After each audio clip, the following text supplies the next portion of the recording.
Well, when I talk to patients and their families, I really try and lay out what all the different treatment options are and the risks and benefits.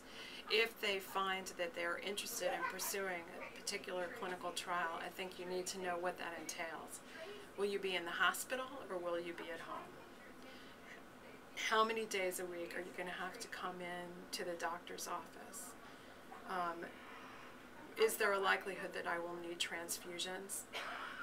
How long will they take and where will they be done and how many days of the week is that available to me?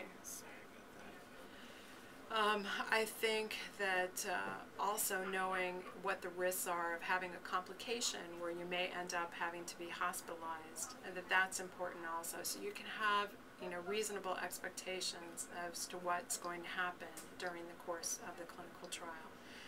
You need to know how long you will give this particular drug on clinical trial a chance before you would say that it's long enough or not long enough.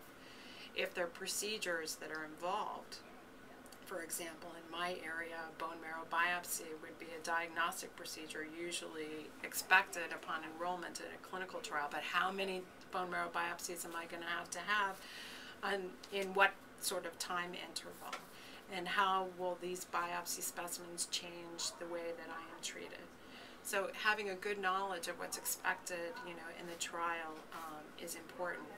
If there is a scientific or research portion of the trial, for example, where blood will be taken for a scientific purpose, what is the research question that's being answered with that specimen, and how am I contributing to the overall knowledge of the subject and potentially to other people's treatment of cancer in the future? I think those are important things to ask.